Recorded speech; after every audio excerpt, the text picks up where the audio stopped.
Haha! Welcome to the next lesson in our introductory series on mixing and trying to navigate some of these terms that you probably heard a lot and don't fully understand because you don't learn by reading books.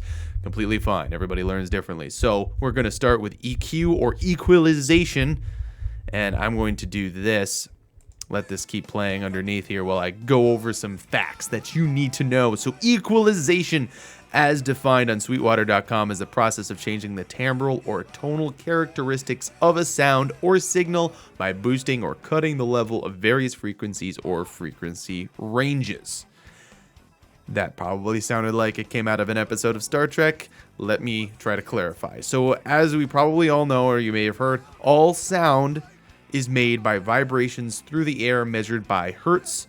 Hertz also stands for cycles per second. So if you think about a band going back and forth like a rubber band, that, back and forth is one cycle. So one cycle per second would be, if it took 1 second for the rubber band to go from one twang to the other side and back and forth there. So, for instance, a better example is when somebody plays a note that is represented as the low E string on a bass guitar, you're hearing 40 vibrations per second in the air. Now, a bass guitar string produces a lot more than just that fundamental frequency, but it represents that lowest note, that 40 hertz per second. So 40 vibrations in the air hitting your eardrums. Okay, so that's just something to keep in mind. Now, equalization is basically affecting the levels of each of those frequencies. And there's a couple of different approaches to EQing and equalization. There's the corrective / surgical EQ. I've heard both. I feel like they're two different things, but corrective is so you're using the fixed problems that are in the signal. So like the audio signal that you have on your computer, such as too much low frequency, or if there's a piercing high end for whatever reason, or like a ring or something like that. Something that's not just preference, but literally is just a bad thing to have for various reasons. And surgical EQ is, I think, a variation of corrective EQ, because what you're doing is you're narrowing the frequency range that you're affecting. Because normally when you EQ, you're doing a pretty wide frequency range, sort of in like a bell curve. But surgical EQ is you're shortening that. You're sometimes basically affecting just 1,000 hertz. That's how intense surgical EQ can get. Hopefully you don't need to do that too often. It's not usually needed unless there is a problem with the sound that you just can't get rid of for whatever reason. But good to know that it exists, and that's the first thing we're going to tackle later. And then there's tonal EQ, or I call it tonal EQ. I don't know if there's another thing, but it's where you use the EQ to change the sound of something. So for instance, if you're a guitarist, on a guitar amp, there's 3 EQs. There's usually like high, low, mid. Or low, mid, high, usually, if I want to do the order. And those correspond to what the manufacturers thought were the best frequencies for a guitar at various ranges. So like low would be, 100 to 200. Mid would be 5 to 1 kilohertz, and various. So basically, it depends on the manufacturer. But you adjust those frequencies so you can get the guitar sound that you want to hear. So that's the difference between tonal and corrective EQing. Now, when you're mixing, I feel like I'm doing a lot more corrective EQing, trying to make sure sounds stay out of the way of each other in the mix, more than I am tonal EQing. That isn't always the case, especially when it comes to my own voice and various other things, but just letting you know that I would plan to be spending a lot more time corrective EQing. Now, that's where you've been seeing this kind of here this entire time, and now I need to remove those points. But you get this graph here, and, well, now that is just the low frequencies of the song. Now, first of all, check out this handy link. It will also be in the description, but somewhere on this screen. I don't know where at the moment, but I'll figure it out. But there is a nice frequency chart that's got an amazing guide and general guidelines for tonal EQing and corrective EQing. For instance, it has down in the low frequencies, down this way is boom, is what it's called. And you know what? For a lot of instruments, you don't want boom, so you can know how to get rid of that, because it's not helping the overall sound, and etc. like that. And secondly, it's not easy to properly hear the changes of EQ depending on your monitoring setup. So if you're listening to this on laptop speakers and you want to learn, I would advise at least putting on some decent earbuds, preferably, good headphones, and even more preferably if you have a nice monitoring setup with some big speakers and possibly a subwoofer depending on your room.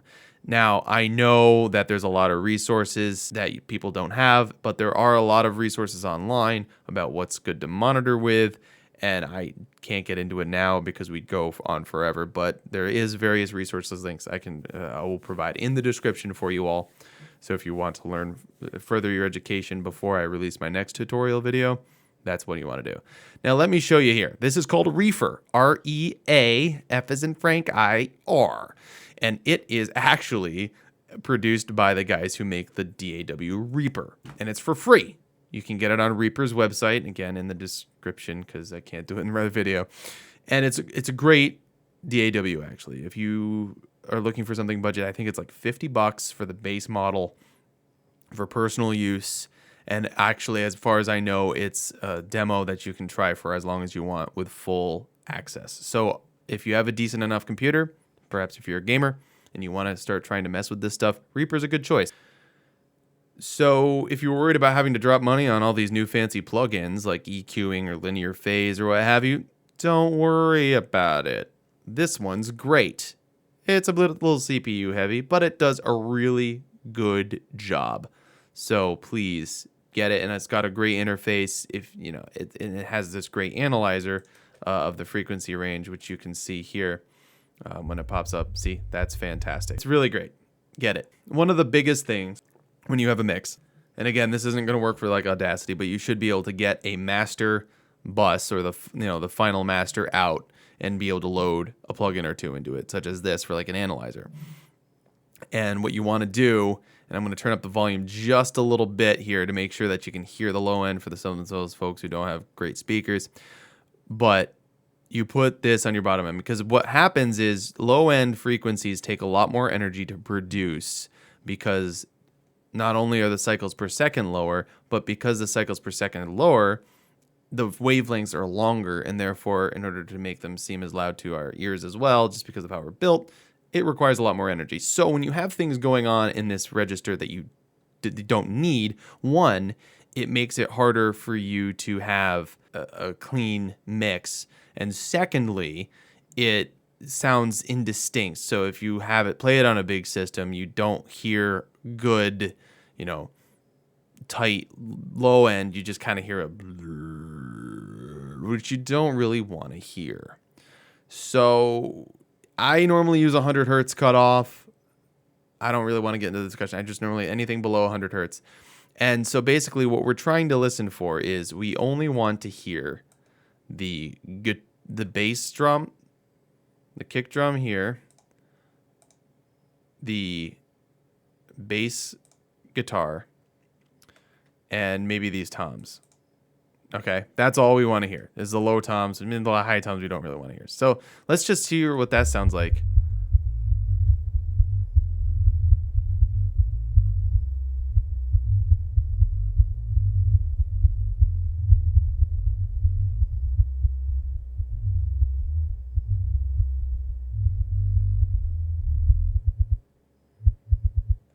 Okay, so that's pretty intense, but you can kind of hear the bass is the really whoa, and the kick is the real like it feels like somebody's punching you. And then the toms are even more punchy ones, and that kind of muddies things up a little bit. But so you can kind of look at the toms too and see how big you want the toms, because mixing is sometimes all about choices and seeing what should be more prevalent and what shouldn't be. Now, my personal preference is have the kick them bass more prevalent, but if you want giant sounding toms with lots of low end, do it. So let's listen to it the whole way through and see if it sounded like that.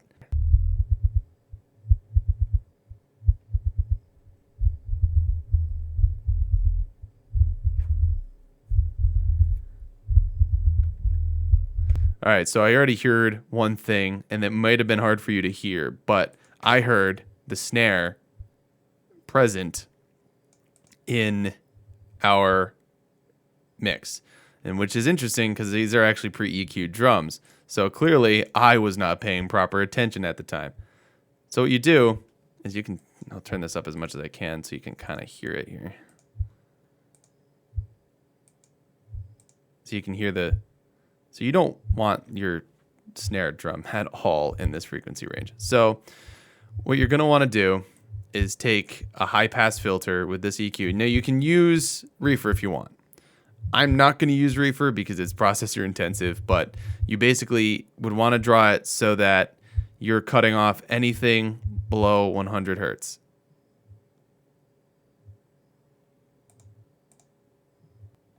There we go. So you can kind of still hear it. Of course, I've cranked it, but like before it was just a really huge presence in the low end. Now it's not there at all. And like you might not want to do fully 100 hertz. It depends on how boomy your snare is, but realistically, I don't want it there. I don't feel like it helps metal or rock. If you're looking for a different sound and you feel like it's just not sounding the way you want it to, fine. But a good guideline is to do that. So let's just check the other instruments too, make sure that there's nothing else. And you can kind of look at the reefer plugin too for reference. So if you see, lots of low end that you don't want going on, then you have to take care of it. Now, one thing I like to do, especially for metal, is like you don't want a lot of sub low end because it doesn't do much for metal since things are going so fast and so percussively. So I tend to roll things off pretty hard, even for toms and stuff. Not too bad, but just enough to make it good. So there we go. Lots of stuff going on here. And I'm only running through it so you have like a good way to approach it. Obviously, your mileage will vary. All right, what else is going on? What are these guitars doing? Oh, you can hear that, can't you? It's in the left and the right too, which is a big no-no. I mean, you really don't want this because you can kind of hear it. Let's see if I can turn it up. Yeah, it's undistinct nonsense going on down here. And that's from the guitars. So we definitely need to make sure our guitars are properly EQ'd. So let's get out another reefer plug-in here. Yeah, you don't want it present? Here, I'll show you what I just did. So you know how this looks like this? Well, the other reefer is, of course, the reverse of that. See how that is?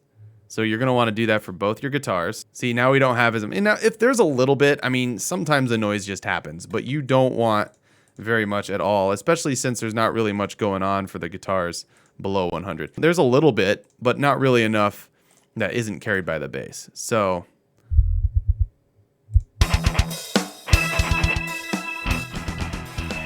that's always jarring. It's always jarring to turn that back off, but so I think that's the main things. Let's check the organ real quick to make sure there's nothing crazy going on with that bad boy. As luck would have it, it doesn't seem like the organ is doing too much down there. Yep. Looks like the organ is actually pretty good. So we are all set with that.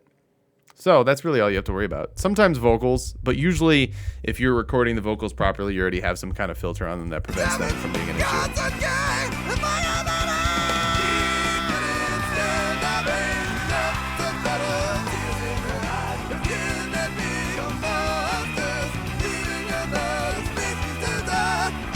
All right.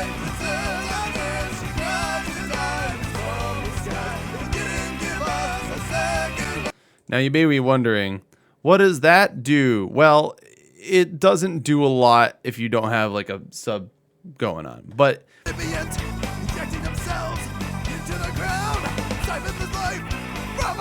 it makes it so that there's not too much overlap between the instruments and they can shine on their own, because what really ends up happening when you have it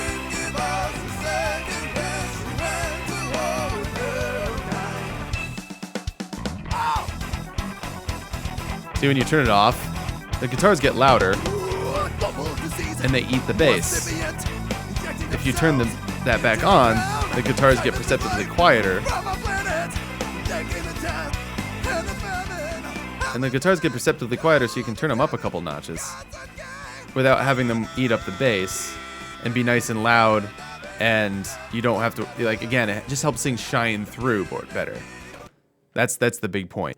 I'm going to do another episode on tonal EQing, completely different.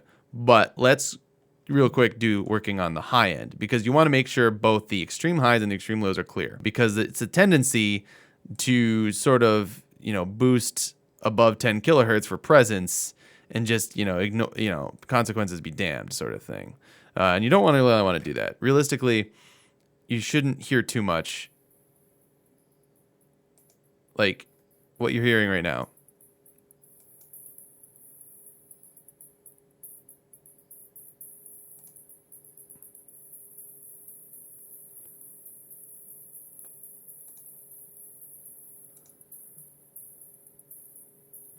Yep, that's about right.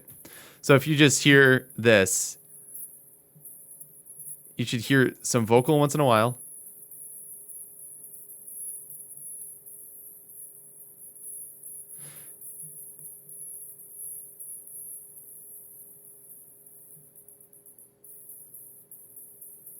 So, yeah, just wanted you to listen to that, because you can kind of tell what's going on. Like, if you listen to the original...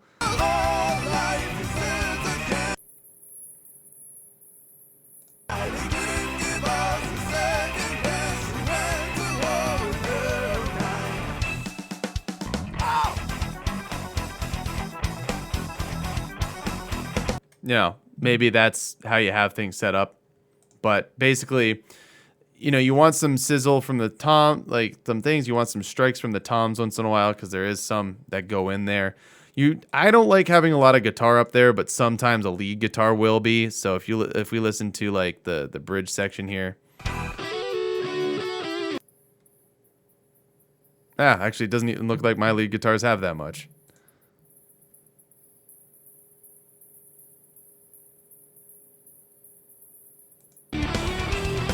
Yeah, so the high end's usually a little bit easier, but it depends on what your instrument is. Like for rock music, it's usually not too bad because everything's kind of low, mid, heavy anyway. But if you're working on electronic music, you're really going to want to make sure that you don't have a lot of piercing high end going on.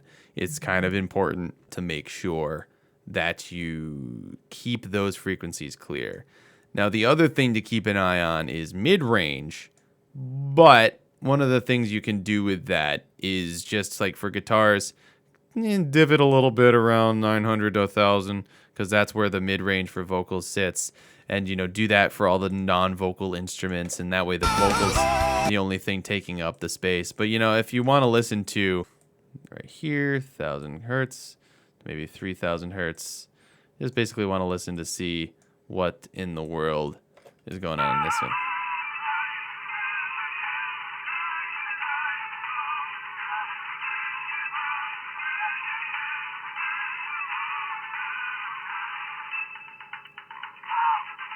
The biggest important thing, I think, in this frequency range is realistically, can you understand the vocals? And is everything going well? And I can actually hear everything pretty well, I think. So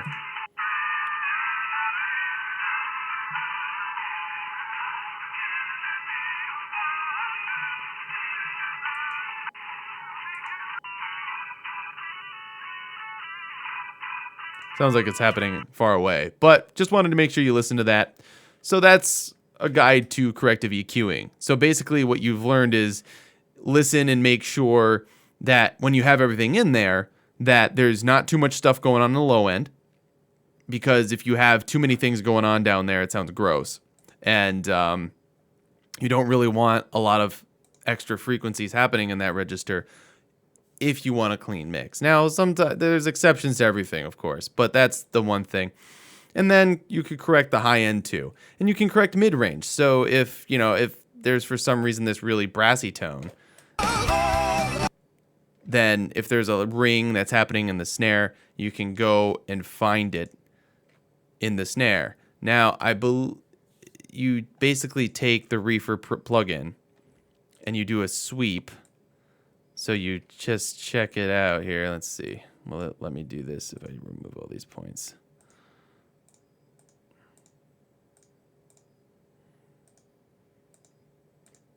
I don't think it'll let me do it. Not with this particular plugin. But